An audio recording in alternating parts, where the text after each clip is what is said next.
Seorang anak yatim berusia 7 tahun yang selama ini dirawat dan tinggal bersama pamannya dipersoalkan hak asuhnya oleh sang nenek ketika diketahui ia adalah anak perempuan yang jenius.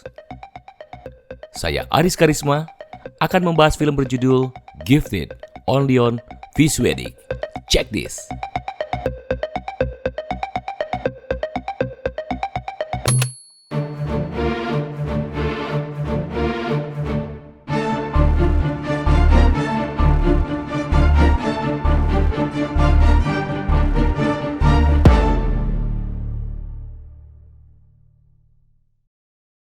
Film ini menceritakan perjuangan seorang paman yang ingin menyelamatkan keponakannya dari neneknya yang licik.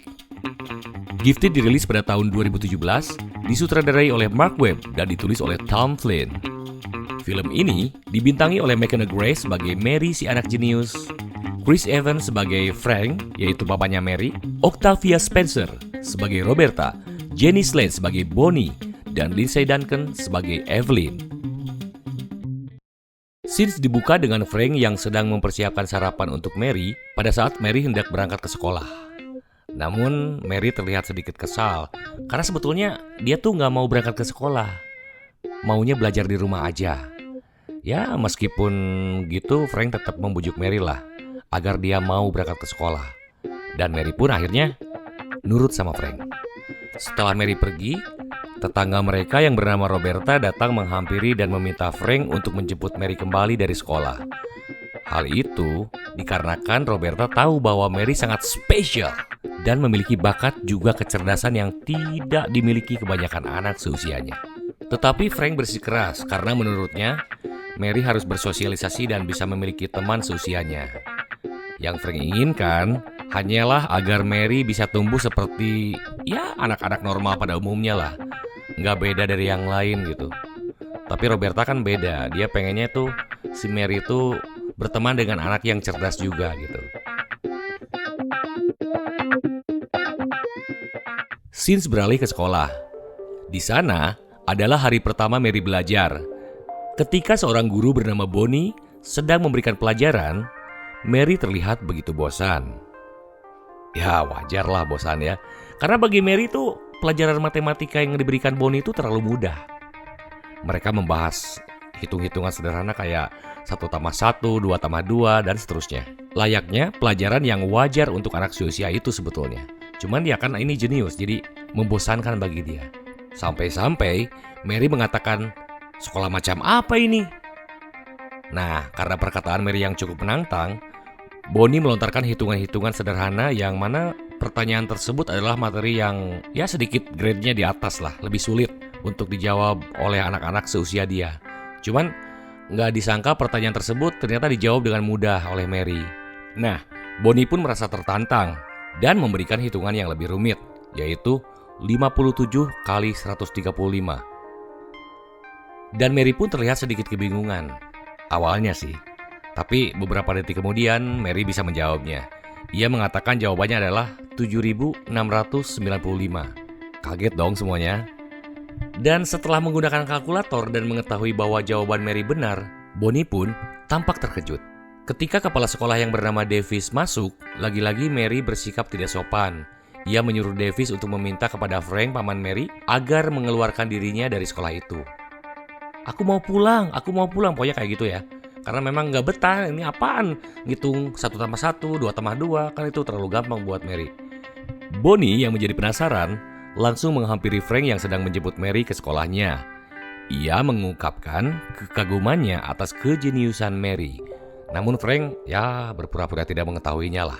Dan mengatakan bahwa Mary hanya belajar menggunakan sebuah metode yang bernama Trachtenberg yang dikembangkan oleh Nazi. Keesokan harinya, Bonnie memberikan selembaran soal matematika kepada siswa. Karena Mary udah pasti bisa menjawab semua soal ya dalam waktu yang singkat, Bonnie pun memberikan soal-soal tambahan.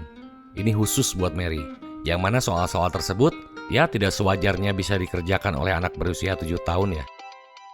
Namun lagi-lagi Mary menyelesaikan dengan cukup mudah.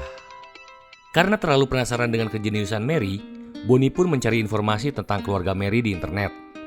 Ini anak siapa sih?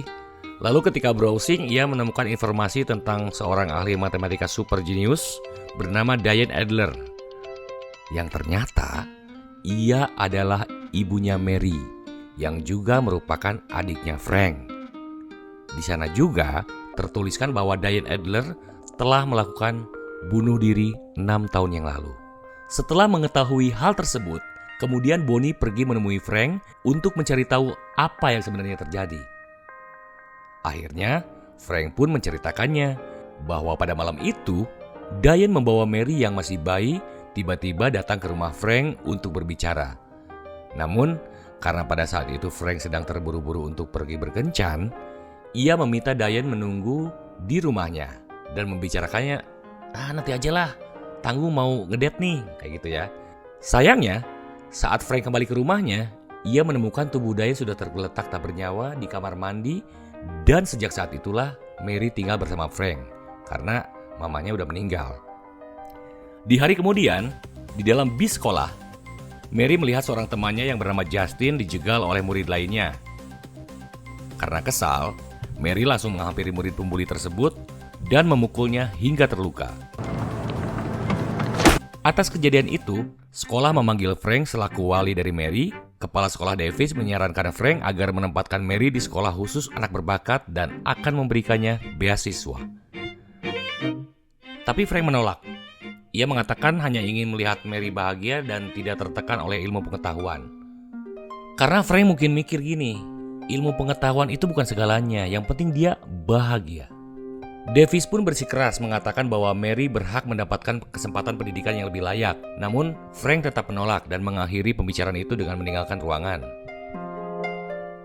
Di saat Frank dan Mary pulang ke rumah, di sana terlihat neneknya Mary bernama Evelyn yang juga ibu dari Frank sudah berada di depan pintu rumah mereka. Dan ini adalah pertama kalinya Mary melihat dan berjumpa dengan neneknya.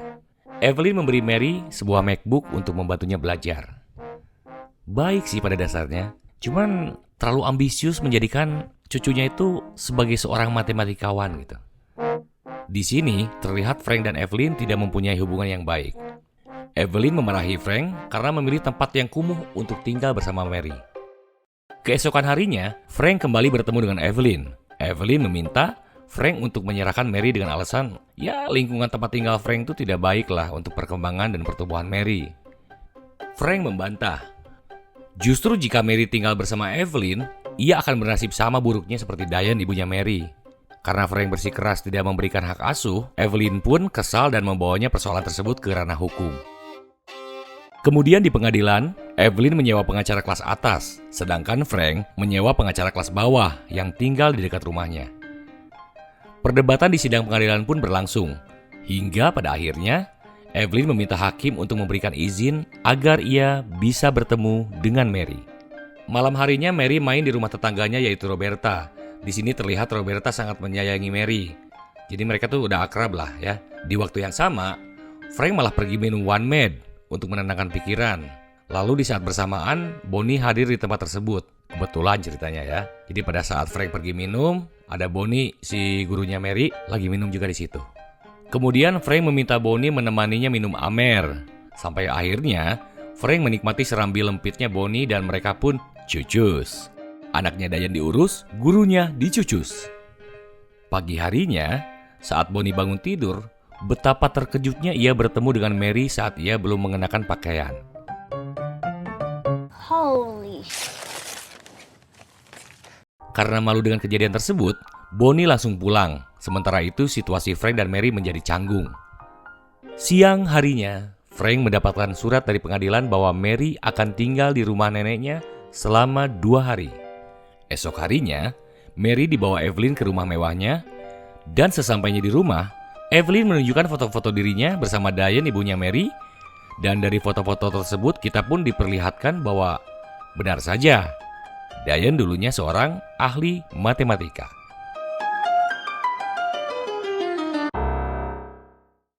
Evelyn mengajak Mary ke sebuah universitas. Di sana Evelyn menunjukkan kepada Mary 7 buah persoalan besar milenium yang terpajang di dinding besar universitas tersebut sebagai tempat untuk mengenang 7 ahli matematika yang telah berhasil memecahkan masalah besar di bidang ilmu matematis. Seharusnya sih Diane si ibunya Mary ini berada terpajang juga di sini, di tempat ini ya. Cuman sayangnya Diane meninggal terlebih dahulu sebelum dia bisa menyelesaikan salah satu persoalan matematis yang bernama Navier-Stokes. Selanjutnya, Evelyn meminta Mary untuk menyelesaikan sebuah soal matematika yang sangat sulit yang dibuat oleh ilmuwan teman Evelyn. Kali ini, Mary tidak bisa menjawab soal tersebut. Bukannya Mary tidak mampu memecahkan soal tersebut, melainkan soal matematika tersebut sudah salah dari awal. Kemudian, Evelyn membawa Mary kembali menemui teman ilmuwannya. Setelah memperbaiki soal tersebut, Mary pun mampu menyelesaikannya dalam waktu yang relatif sangat singkat. Ternyata, kesalahan dalam soal itu telah disengaja oleh teman Evelyn. Ceritanya nguji lah ya, ngetes.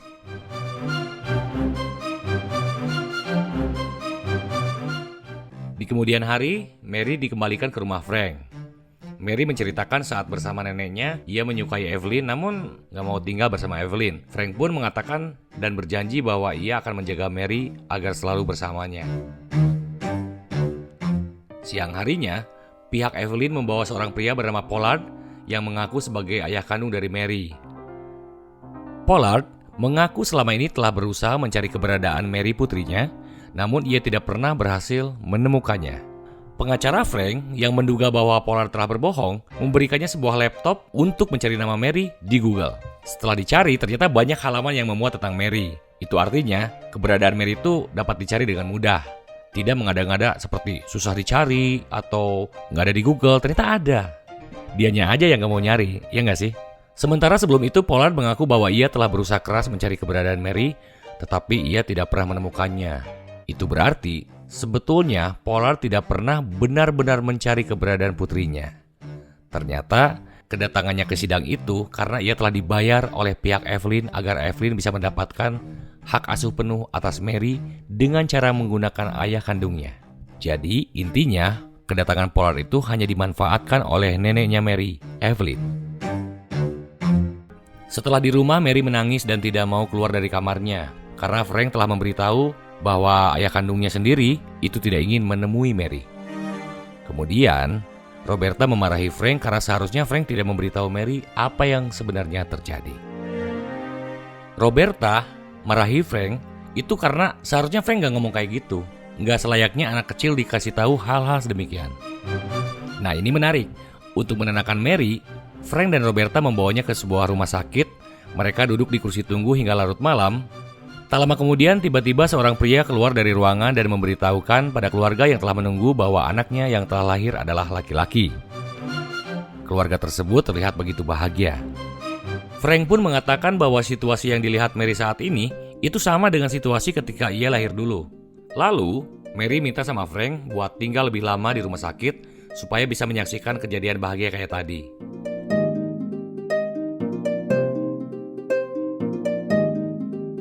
Di sidang selanjutnya, masing-masing pengacara itu mencoba menginterogasi klien lawan. Nah, di sini membuat Frank dan Evelyn berbicara banyak tentang keadaan di keluarga mereka.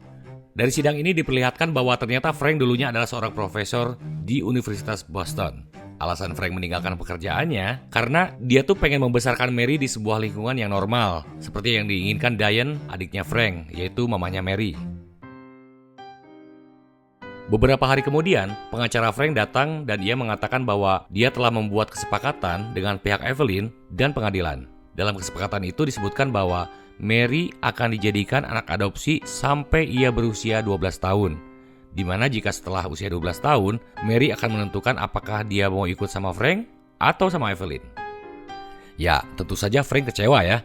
Karena Frank sudah berjanji sama Mary ya bahwa dia bakal selalu bersamanya. Lalu, pengacara mengatakan bahwa itu adalah pilihan yang terbaik yang mereka punya. Sebab, cepat ataupun lambat, pihak hakim akan berada di pihak Evelyn secara kondisi ekonomi Evelyn yang memiliki banyak uang dan bisa membeli hukum. Pengacara Frank dapat mengetahui hal ini karena kecurangan seperti ini itu sering terjadi, bukan hal baru lah. Karena tidak punya pilihan lain, dengan terpaksa Frank harus menerima kesepakatan tersebut, tentunya dengan berat hati. Keesokan paginya, Frank datang ke tempat pasangan suami istri yang akan mengadopsi Mary. Pasangan suami istri itu meyakinkan Frank bahwa Mary tidak jatuh ke tangan orang tua yang salah. Setelah persidangan selesai, Mary dapat menempuh sekolah di tempat anak-anak jenius dan di sisi lain mendapatkan kasih sayang orang tua meskipun hanya sebagai anak adopsi. Beberapa hari kemudian, Frank pun harus merelakan kepergian Mary yang mau tinggal bersama orang tua asuhnya. Mary pun begitu sedih karena dia ingin tetap bersama Frank. I want to stay with you. Pada suatu malam, Bonnie, gurunya Mary, datang menemui Frank yang sedang memperbaiki mesin kapal. Frank menceritakan kepada Bonnie ketika dulu saat Diane meninggalkan Mary, Frank berpikir untuk menitipkan Mary ke pelayanan anak. Namun, di saat melihat kepribadian Mary berkembang pesat, akhirnya Frank benar-benar menyayangi Mary dan tidak bisa melepaskannya. Beberapa minggu kemudian, Frank berkunjung ke rumah orang tua angkat Mary. Saat Frank mau menemui Mary, ayah angkatnya melarang Frank untuk bertemu Mary. Itu dikarenakan setelah Frank meninggalkan Mary, ia tidak mau lagi bertemu dengan pamannya itu. Mengetahui hal itu, Frank pun memberikan hadiah untuk Mary ke ayah angkatnya, lalu pergi meninggalkan rumah itu. Kejadian itu tentu saja membuat Frank sangat sedih. Namun, meskipun begitu, untung saja ada Roberta si tetangga yang selalu menemaninya. Di tempat lain, terlihat Bonnie si gurunya Mary hendak pulang kerja dan ia melihat kucing peliharaan Mary terdapat di daftar hewan peliharaan yang bisa diadopsi. Bonnie terkejut dan memberitahukan ini kepada Frank. Ini nggak benar ini. Ini kucing nih, kucing kesayangan Mary loh yang menemani sehari-hari. Malah dia jual. Tanpa sepengetahuan Mary, of course. Tanpa berpikir panjang, Frank pun pergi ke tempat di mana kucing Mary berada. Sesampainya di tempat adopsi hewan, betapa terkejutnya Frank melihat kucing Mary yang akan disuntik mati. Tuh kan, nggak bener kan? Mengetahui hal tersebut, Frank pun tak tinggal diam dan langsung membawa pulang kucing tersebut. Setelah itu, Frank pergi ke orang tua asuh Mary untuk mencari keberadaan Mary. Ibu asuh Mary memberitahukan bahwa Evelyn sedang berada di ruang tamu. Evelyn terkejut dong melihat kedatangan Frank yang tiba-tiba. Lalu Frank memberikan sebuah berkas kepada Evelyn. Lalu, Frank mencoba membujuk Mary agar Mary mau tinggal kembali bersamanya. Kemudian, Frank meminta maaf kepada Mary karena ia telah melanggar janjinya yaitu untuk tinggal bersama dengan Mary selamanya. Jadi sebetulnya ini si Frank sama Mary ini dihasut ya, diadu domba sama orang tua asuhnya. Setelah Mary tenang, Frank kembali menemui Evelyn. Lewat berkas yang ia berikan sebelumnya, ternyata Diane telah menyelesaikan persoalan matematis bernama Navier-Stokes yang berada di daftar permasalahan milenium yang sempat dilihat Mary di sebuah universitas sebelumnya. Alasan mengapa berkas tersebut tidak dipublikasi adalah karena permintaan Diane sendiri, sebab Diane tidak mau berkas itu diterbitkan sebelum kematiannya. Evelyn mengatakan bahwa itu tidak mungkin, sebab Diane telah meninggal 6 tahun yang lalu. Namun ternyata yang dimaksudkan berkas itu bukanlah kematiannya melainkan Evelyn sang ibu. Evelyn pun terdiam mengetahui fakta yang menyedihkan ini. Frank menyerahkan berkas itu kepada Evelyn. Apakah Evelyn akan mempublikasikannya atau tidak? Setelah Frank pergi, Evelyn baru kepikir nih dan akhirnya membulatkan tekad dan berencana akan menerbitkan berkas milik Diane putrinya kepada publik. Nah, setelah semua yang terjadi, kita diperlihatkan Mary yang masih berusia 7 tahun sedang mengikuti pelajaran di sebuah universitas bersama para mahasiswa yang usianya tentu saja berbeda jauh dengan dirinya. Setelah pulang kuliah, Frank mengantar Mary bermain ke taman kanak-kanak. Jadi kuliah dulu, terus ke TK lagi. Kuliah lagi, ke TK lagi, gitu aja terus. Dengan begitu, Mary bisa memanfaatkan kejeniusannya dengan baik. Di sisi lain, dia juga mendapatkan kesempatan bersosial dengan anak-anak seusianya. Dan film ini pun berakhir. Oke, that's all for this movie. I hope you enjoy. Saya Aris Karisma.